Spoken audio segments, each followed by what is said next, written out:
এমন একটা দুলাভাই পাইছি রাতের 1:30টার সময় বলে কি বের হও তোমাদের বাসার নিচে আমরা ওয়েট করতেছি। তো আপু আমাকে বললো এরকম ভাইয়া বলতেছে একটু বের হওয়ার জন্য, যে ভাইয়া লঙ্গি পরে বের হয়ে গেছে একটা অ্যাডভেঞ্চার করতে। অ্যাডভেঞ্চারটা হচ্ছে আমরা এখন হোটেলে খেতে যাচ্ছি। তো আমার বাসার সামনে এলাকার এই হোটেলে আসছি রাতের খাবার খাওয়ার জন্য। এখানে আছে হচ্ছে যে চাইনিজ ভেজিটেবল দেশি স্টাইলের কই মাছ ভুনা, আরও কী কী যেন মাছ ভুনা। এখানে হচ্ছে গরুর কালা ভুনা ছিল, গরুর বট ভুনা ছিল, রোস্ট ছিল, এছাড়া ডাল ভাজি ডিম তো আছেই। তো আমরা অর্ডার করে ফেলি হচ্ছে গরুর কালা ভুনা, ডাল, ডিম, বট ভুনা, পরোটা এবং তেলের শাখা হচ্ছে নর্মাল রুটি। আর এই সালাদটা এত মজা ছিল, এটা হচ্ছে পেঁয়াজ মরিচ আর লেবু দিয়ে লবণ দিয়ে মাখানো, খুবই মজা।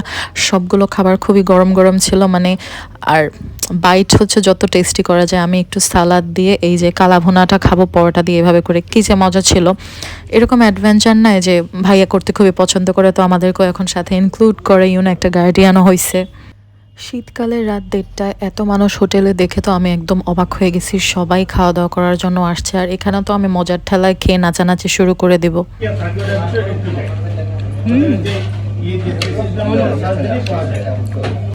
আমি যে খাবার কত স্টাইলে কত মজাদার করে খাই। এখানে আমি একটু বট নিয়ে ডিমের সাথে লাগাবো, তারপর আমি আবার একটুখানি স্যালাড নেব, তারপর খাবো। কি যে মজা!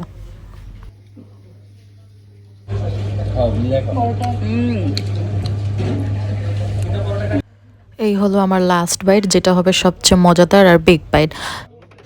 পেট ভরে পেট পূজা করে এখন আমরা হচ্ছে চা খাওয়ার জন্য টঙের দোকানে চলে আসবো। বাসা থেকে একটু সামনেই টঙের দোকানেও এসে দেখি এত ভিড়, মানে মন খুশি হয়ে গেছে।